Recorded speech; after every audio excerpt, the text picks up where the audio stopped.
Hola, avui comencem amb la iniciació de les derivades utilitzant la taula de derivades immediates que us vaig ficar en el Classroom.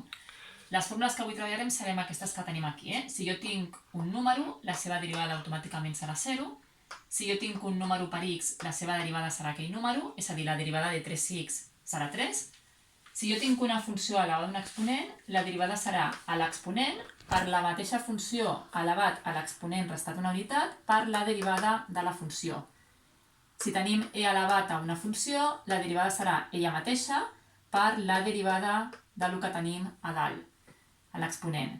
I si jo tinc a elevat a f de x, doncs serà igual que la que tenim aquí, fixeu-vos, però hem d'afegir el logaritme neperià de la base.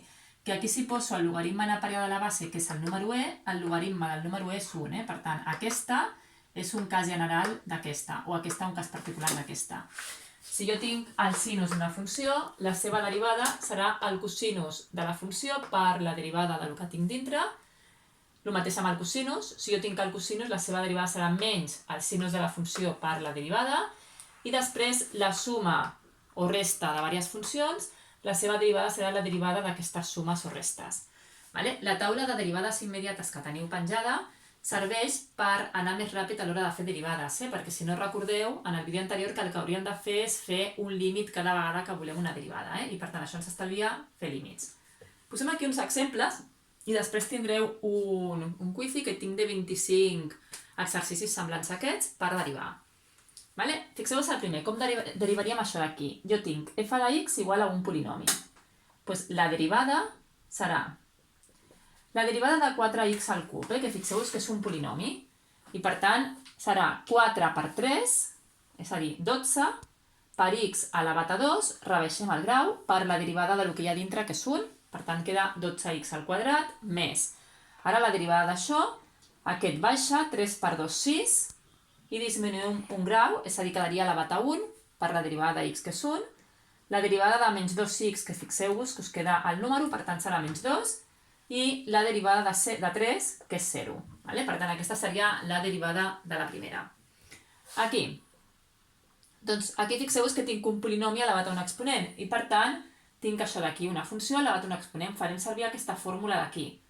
Per tant, la derivada d'aquesta funció serà el 3 baixa, la funció x al quadrat més 1 elevat a aquest exponent menys 1, és a dir, a 2, i ara per la derivada del que tinc aquí, és a dir, per la derivada de x al quadrat més 1, que fixeu-vos que seria 2x més 0, perquè la derivada de x al quadrat és 2x i la derivada d'1 és 0, és a dir, quedaria 2 per 3, 6x, que multiplica a x al quadrat més 1, tot al quadrat.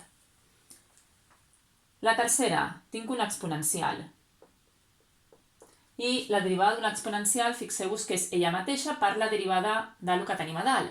I per tant, aquesta derivada serà ella mateixa per la derivada del que tinc aquí dalt, que fixeu-vos que quan jo tinc una funció que és kx, la seva derivada és k, i per tant això em quedarà per 3. És a dir, normalment el número es posa davant de la funció. Aquí tinc una resta de funcions trigonomètriques, sinus i cosinus. Per tant, el que hem de fer és la derivada del sinus, que fixeu-vos que la derivada del sinus és el cosinus per la derivada del que hi ha dintre, i per tant, la derivada d'això serà el cosinus de x al quadrat més 1 per la derivada del que hi ha dintre, que és 2x, perquè la derivada de x al quadrat és 2x, i en canvi la derivada de 1 és 0. Menys la derivada del cosinus, que fixeu-vos que la derivada del cosinus, si aneu a la taula, és menys el sinus de la funció. I per tant quedaria menys el sinus de la funció, que és 3x, per la derivada del que hi ha aquí dintre, que és un 3. És a dir, em quedaria 2x per el cosinus de x al quadrat més 1 més 3 per al sinus de 3x. Aquí, doncs, tenim exponencials. I per tant, la derivada serà la derivada d'aquesta exponencial, fixeu-vos aquí, tinc una exponencial, per tant és ella mateixa, per la derivada de l'exponent per al logaritme neperià de la base. Per tant, serà ella mateixa, que és 2 elevat a 3x més 1, per la derivada del que tenim a dalt, que la derivada de 3x és 3 i la derivada de 1 és 0, per el logaritme neperià de la base, que en aquest cas és un 2. I ara menys aquesta d'aquí, que serà igual. Per tant, ella mateixa per la derivada del que tenim a dalt per el logaritme neperià de 3. Vale? Que si voleu posem els números sempre al davant, per tant 3 vegades el logaritme de 2 per 2 elevat a 3x més 1 menys 2 vegades el logaritme de 3 per 3 elevat a 2x. Aquí doncs tenim una barreja del que ja hem fet. Per començar tinc un polinomi, per tant aquest baixa, seria 3 per 2, 6, x elevat a 1. Aquí tinc una exponencial i per tant la derivada és ella mateixa per la derivada de x, que és 1, que no cal posar-lo, per el logaritme neperià de 2. Aquí tinc l'exponencial, que torna a ser, fixeu-vos, ella mateixa per la derivada de l'exponent, que és 1, per tant, no cal ficar l'1, i després la derivada del cosinus, que la tenim aquí, que el cosinus és menys el sinus, i per tant seria menys el sinus de x per 1.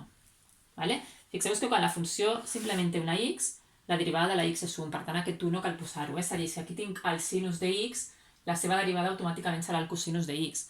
Si jo tinc el cosinus de x, la seva derivada serà menys el sinus de x. Si jo tinc e elevat a x, la seva derivada serà e elevat a x, perquè la funció quan és una x, la seva derivada és 1. I l'última que us he posat aquí,